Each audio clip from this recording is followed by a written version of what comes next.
Good afternoon, everyone. Good afternoon, sir. Good afternoon, sir. Good afternoon, sir. Good afternoon, sir. तो बच्चों हम लोग जो है आज पढ़ेंगे तलाश। ये भारत की खोज का दूसरा पार्ट है।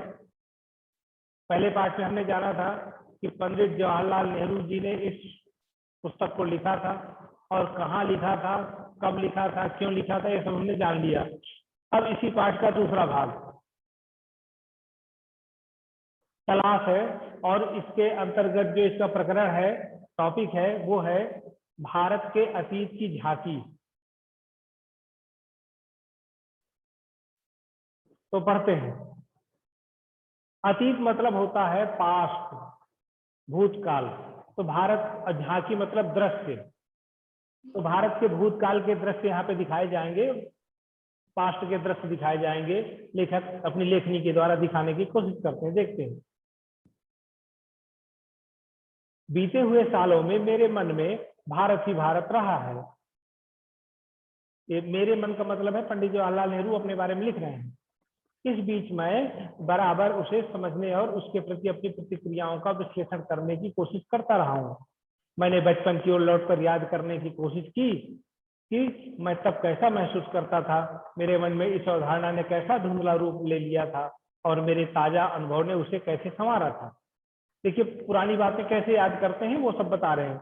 आखिर ये भारत क्या है, अतीत में यह किस विशेषता का प्रतिनिधित्व करता था, उसने अपनी प्राचीन शक्ति को कैसे खो दिया, क्या उसने इस शक्ति को पूरी तरह खो दिया। विशाल जनसंख्या का बसेरा होने के अलावा क्या आज उसके पास ऐसा कुछ बचा है जिसे जानदार कहा जा सके। आधुनिक विश्व से उसका तालमेल किस रूप में बैठता है। लेखक तमाम बातें सोच रहे हैं कि आखिर भारत की जो पुरानी शक्ति थी वो कहाँ चली गई। भारत में आज एक चीज है जो सबसे ज्यादा कही जाती है, वो जनसंख्या, विशाल जनसंख्या का बसेरा। बाकी भारत में क्या है। भारत मेरे खून में रचा बसा था, इसके बावजूद मैंने उसे एक बाहरी आलोचक की नजर से देखना शुरू किया। ऐसा आलोचक जो वर्तमान के साथ साथ अतीत के बहुत से अवशेषों को, जिन्हें उसने देखा था, नापसंद करता था। एक हद तक मैं उस तक पश्चिम के रास्ते से होकर पहुंचा था। मैंने उसे उसी भाव से देखा जैसे संभवतः किसी पश्चिमी मित्र ने देखा होता। मेरे भीतर शंकाएं उठ रही थी। क्या मैंने भारत को जान लिया है, मैं जो उसके अतीत की विरासत के बड़े हिस्से को खारिज करने का साहस कर रहा था। लेकिन अगर भारत के पास वह कुछ नहीं होता जो बहुत जीवंत और टिकाऊ रहा है, वह बहुत कुछ जो सार्थक है, तो भारत का वजूद उस रूप में नहीं होता जैसा आज है, और वह हजारों वर्ष तक अपने सभ्य अस्तित्व की पहचान इस रूप में कदापि न बनाए रख सकता था। वह विशेष तत्व आखिर क्या है। तो अगर संक्षेप में समझे तो लेखक वो जानने की कोशिश कर रहे हैं कि आखिर भारत में वो विशेष तत्व क्या है, कितने हजारों साल की सभ्यता आज भी बची हुई है, इतने हजारों आक्रमणकारी आए, चाहे प्राचीन काल के आक्रमणकारी सिकंदर को देख ले, फिर शुंग आए, कुषाण आए, हूण आए, उसके बाद फिर मुसलमानों के आक्रमण शुरू हुए, जिसमें से महमूद गजनवी, तैमूर इत्यादि के आक्रमण बहुत ही कुख्यात हैं। तैमूर को आपने जाना होगा कि वो आया था और भारत में एक तरफ से मार काट मचा दिया था, दिल्ली को मुर्दों का शहर बना दिया था उसने, और हिंदुओं की खोपड़ियों का पहाड़ बनाया था उसने। ऐसे भयानक आतताई आक्रमणकारी आए, लेकिन भारत नष्ट नहीं हुआ। तो आखिर भारत में वो ऐसी क्या चीज है जिसको हम विशेष कह सकते हैं, जो आज तक भारत को बनाए रखा है। तो उस विशेष की बात भी हम जान लेंगे। यहाँ पर लेखक ने एक बात ये कही कि अगर हमें किसी चीज को बहुत गौर से देखना है, उसके गुण और अवगुण को, तो हमें एक आलोचक की दृष्टि से देखना चाहिए। और आलोचक का मतलब होता है वो उसके गुण और दोषों का सम्यक विवेचन करता है। अगर गुण है तो गुण बताएगा, दोष है तो दोष बताएगा। इससे तटस्थ रहना बहुत जरूरी है। चलिए, जैसे कि कहा जाए कि हमें ये बताना है कि हमारे देश कि हिंदू कैसे हैं। तो हिंदू कैसे हैं, उनका गुण दोष का विवेचन करने के लिए हमें अपने आप को थोड़ी देर के लिए मान लेना पड़ेगा कि हम हिंदू नहीं हैं, ना हम मुसलमान हैं, हम एक आलोचक हैं। जब इस तरीके से हम देखेंगे तभी हम सच्ची आलोचना कर सकते हैं। और भारत के गुण और दोषों का विवेचन करना है तो हमें तटस्थ होना पड़ेगा। चलिए, यहाँ तक किसी को कोई चीज समझ में ना आई हो तो बताइए। सर आलोचक मतलब? आलोचक का मतलब होता है आलोचना करने वाला। आलोचना का मतलब ये होता है कि वो आपके गुण दोषों का विवेचन करेगा। आपके क्या गुण है वो गुण बताएगा, और आपके अंदर क्या दोष है वो दोष भी आपको बताएगा। वो आलोचक होता है। सर पहले सिकंदर आया था या फिर अंग्रेज आए थे? सिकंदर आया था 326 ईसा पूर्व सिकंदर आया था, यानी आज से करीब 2400 साल पहले। और अंग्रेज आए थे आज से करीब 500 साल पहले।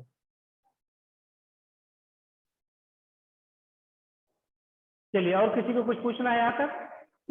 सर मुसलमानों ने जो अटैक किया था वो कब किया था, अंग्रेज के पहले कि अंग्रेज के बाद? अंग्रेजों के पहले मुसलमानों ने आक्रमण किया था। मुसलमानों के जो आक्रमण हुए थे वो 7वीं शताब्दी में हुए थे। सबसे पहला जो आक्रमण हुआ था, अरबों ने सिंधु पर हमला किया था 7वीं शताब्दी में। श्रीलंका का एक बहुत बड़ा जहाज अरब जा रहा था खलीफा के लिए बहुत सारा गिफ्ट लेकर के। तो उस गिफ्ट वाले जहाज को सिंध के डाकुओं ने लूट लिया था, समुद्री डाकुओं ने। सिंध जो आजकल पाकिस्तान में है तब भारत का हिस्सा था। तो फिर अरब के खलीफा ने हमला कर दिया था सिंध पर, ये कह करके कि आपने हमारा जहाज लुटवा लिया है। तो वो सिंध पर जो पहला आक्रमण हुआ था अरबों का, वो मुसलमानों का पहला आक्रमण कहा जाता है।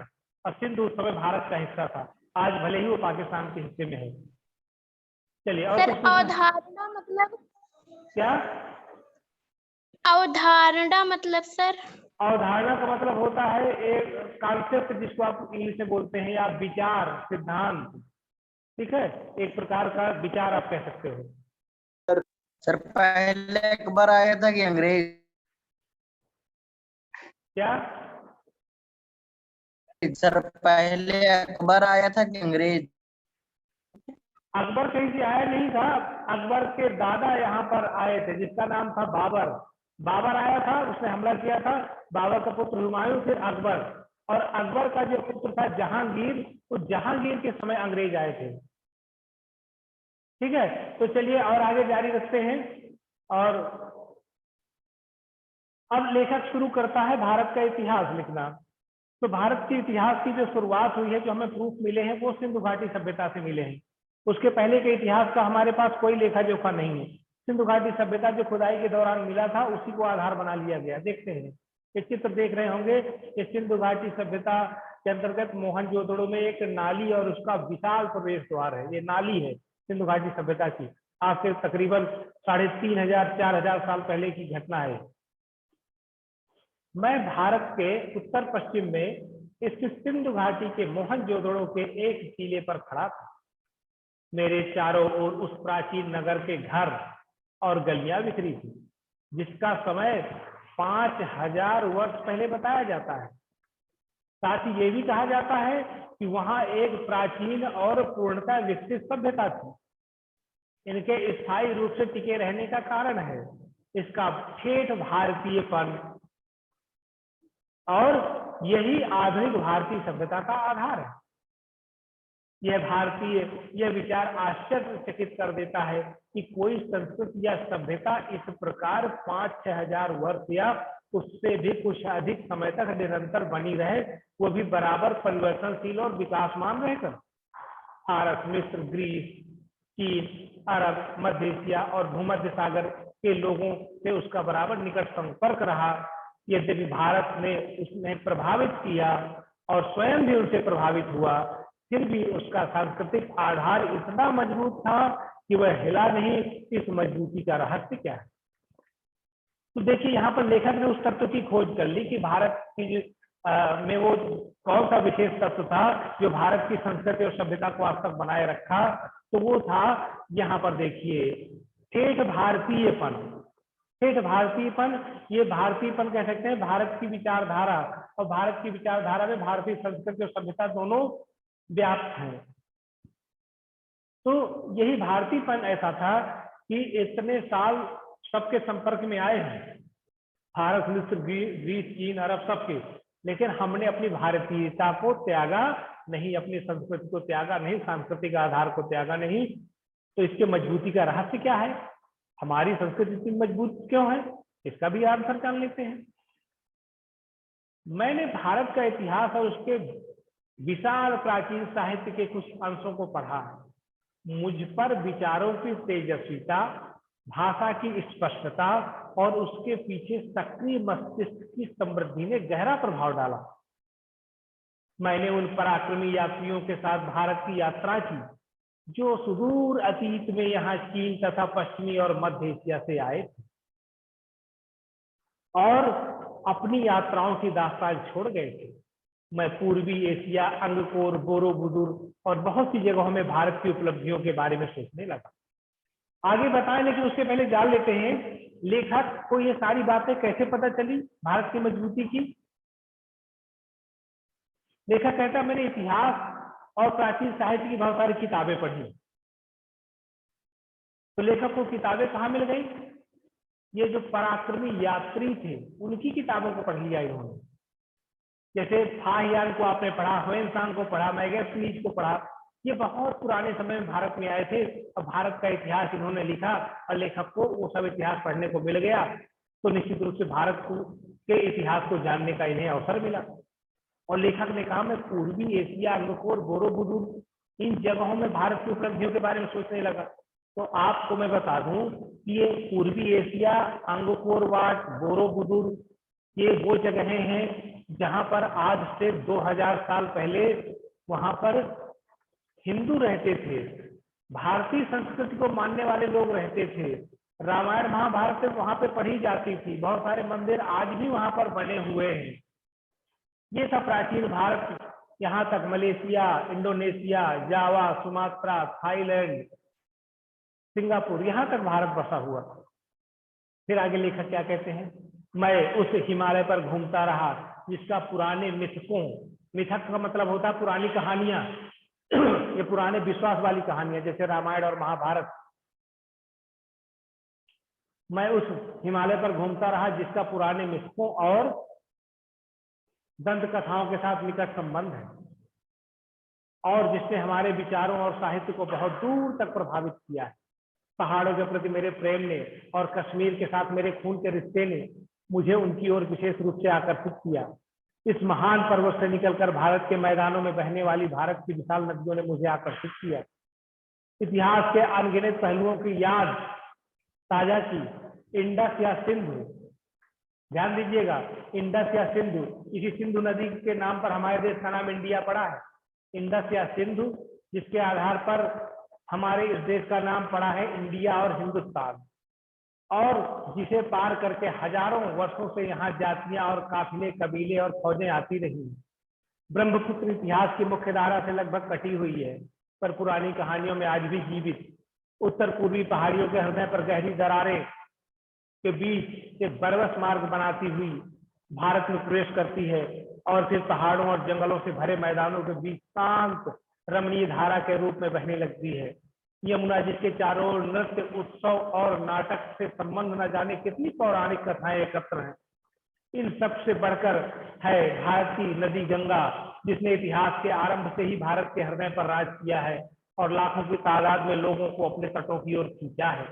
प्राचीन काल से आधुनिक युग तक गंगा की गाथा भारत की सभ्यता और संस्कृति की कहानी है।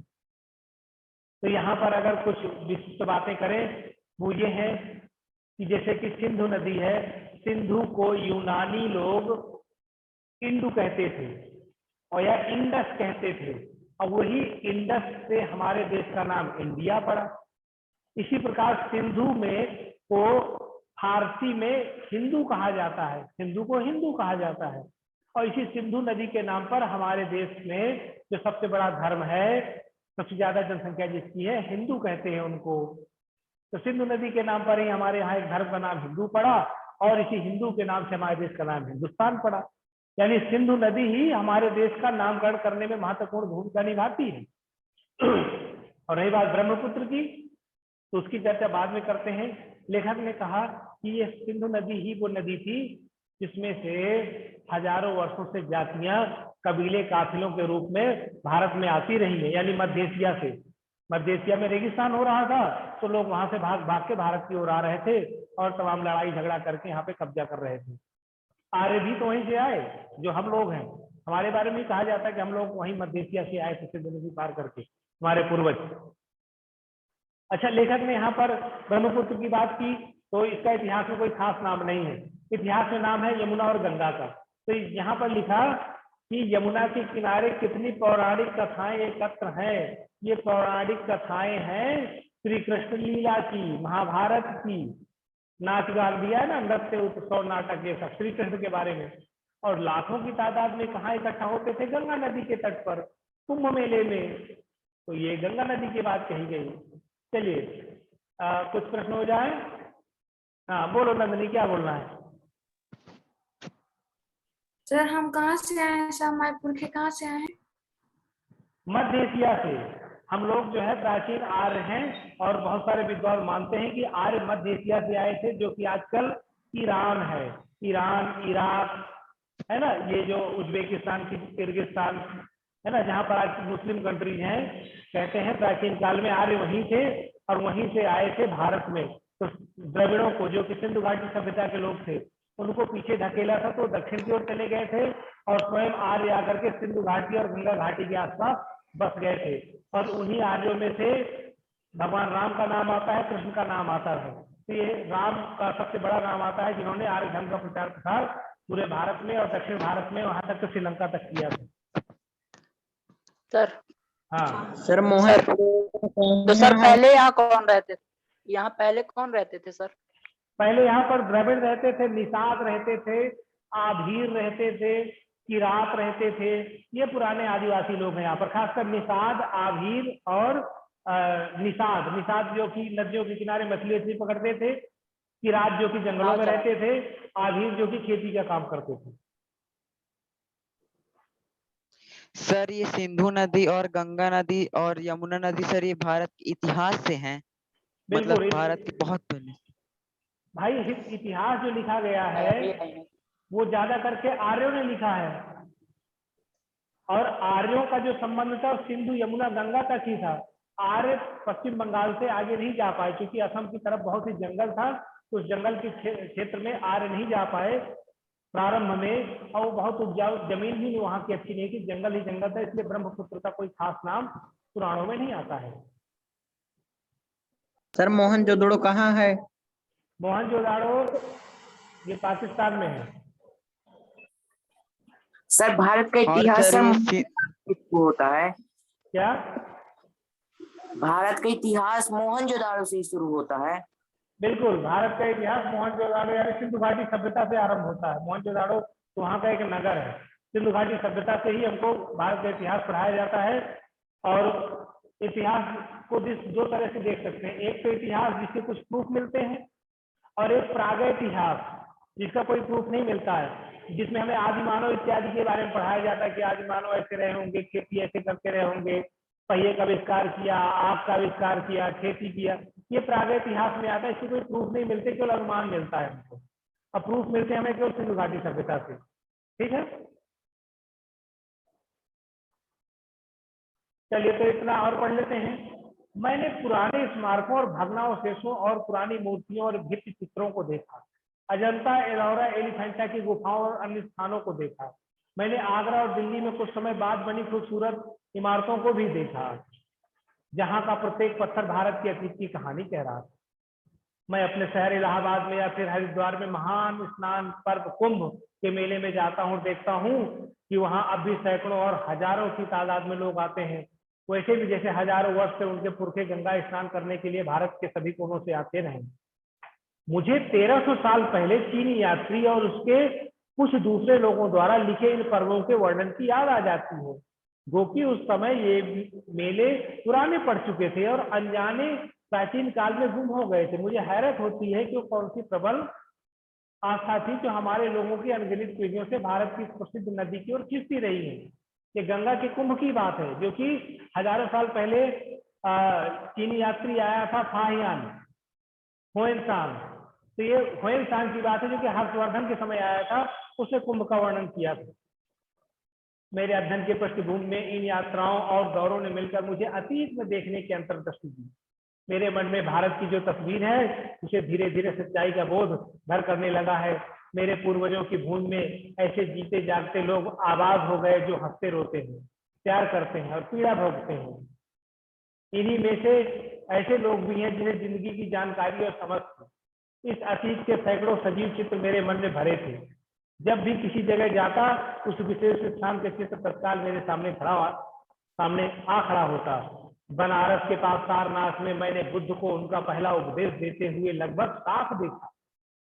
2500 वर्ष का फासला तय करके उनके कुछ अविलिखित शब्द जैसे दूर से आती प्रतिध्वनि की तरह मुझे सुनाई पड़ी। अशोक के पाषाण स्तंभ जैसे अपने शिलालेखों के माध्यम से मुझे एक ऐसे आदमी के बारे में बताते हैं जो खुद एक सम्राट होकर भी किसी अन्य राजा और सम्राट से महान था। फतेहपुर सीकरी में अपने साम्राज्य को भुलाकर बैठा अकबर विभिन्न मतों के विद्वानों से संवाद और वाद विवाद कर रहा था। वह जिज्ञासु भाव से मनुष्य की शाश्वत समस्याओं का हल तलाश कर रहा था। इस तरह भारत के इतिहास की लंबी झांकी अपने उतार चढ़ाव के और विजय पराजयों के साथ धीरे धीरे मेरे सामने खुलती जा रही थी। मुझे इतिहास के 5000 वर्षों से चली आ रही सांस्कृतिक परंपरा की निरंतरता में कुछ विलक्षणता प्रतीत होती है। ये परंपरा जो कुछ दूर तक जनता में फैली थी और जिसने उस पर गहरा प्रभाव डाला था। तो देखिए लेखक ने यहाँ पर एक बात कही कि मेरे अध्ययन की पृष्ठभूमि ने इन यात्राओं और दौरों ने मिलकर मुझे अतीत में देखने की अंतर्दृष्टि दी।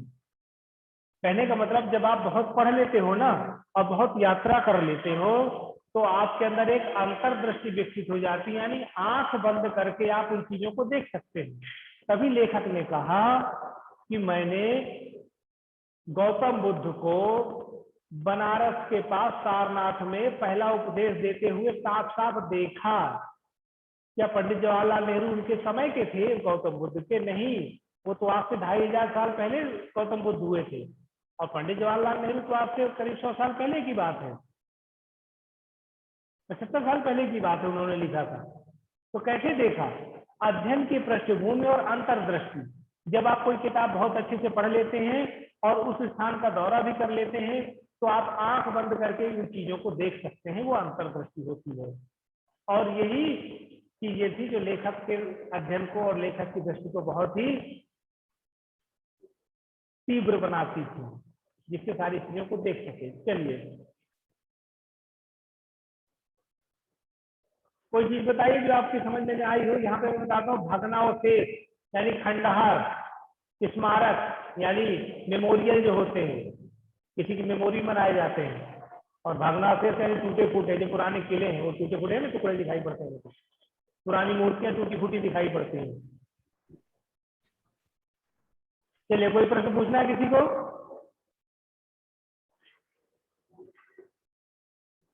तो सर विलक्षणता क्या है?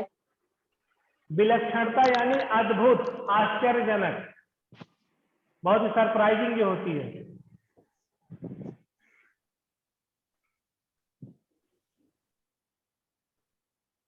ओके, तो इसमें मैं आपको एक प्रश्न देता हूं, ज्यादा नहीं देना है आपको। सिंधु घाटी सभ्यता के बारे में कोई 5 बातें लिखनी है। ये यहाँ से यहाँ तक कोई भी 5 बातें आप लिख सकते हैं। सिंधु घाटी सभ्यता के बारे में कोई 5 बातें लिखिए, ये यहाँ तक मिल जाएगी आपको। यस सर, होमवर्क में। होमवर्क में क्लियर? Yes sir. सर अगर कंप्लीट करके आपको सेंड भी करना है ना पर्सनल में। अभी कोई जरूरी नहीं है, अभी सेंड मत करिएगा, बाद में मैं कॉपी आपको मंगवाऊंगा। 20 तारीख तक सभी अपनी कॉपी कंप्लीट करके रखिएगा। मैं उसके बाद एक डेट बताऊंगा, सभी लोग जमा करेंगे और उसके बाद फिर डेट बताऊंगा तो आप ले जाएंगे यहाँ से। Yes sir. Okay sir. एक ही क्वेश्चन है, बस ज्यादा क्वेश्चन नहीं आने हैं इससे। ये केवल मैं आपका क्वेश्चन पढ़ने पर ज्यादा ध्यान देना है इसको। केवल एक ही क्वेश्चन मैंने बताया ना, समझ में आ गया? Yes yes sir. Sir. Sir yes sir. किसी को और कुछ पूछना है? No sir. बोलिए बोलिए।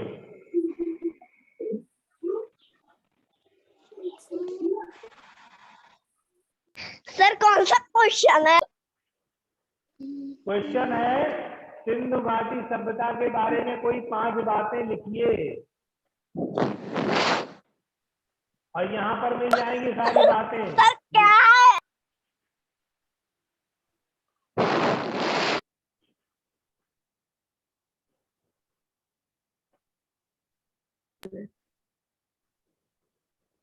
ठीक है बेटा, तो आज की क्लास हम समाप्त करते हैं यहीं पर। सर कौन सा क्वेश्चन है? बेटा ये रिकॉर्डिंग के बाद में देख लेना उसको।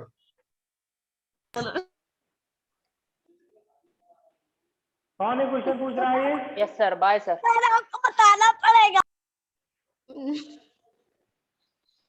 ये मीरा सर मालिनी। हमारे क्लास करें। ये मीरा मालिनी कौन है? अपना वीडियो ऑन करे जरा। क्या इस क्लास का है क्या कोई Meera Malini? No no sir, sir, इस नहीं क्लास में है। हमारे नो सेक्शन सर, का नहीं है। नहीं है। नहीं है ना? सर हमारी क्लास में कोई छोटी बच्ची है सर, तभी तो बोल रही है आपको बताना पड़ेगा सर।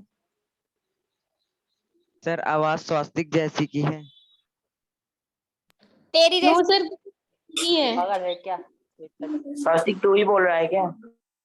चलिए तो सर वो क्लास छोटा बच्चा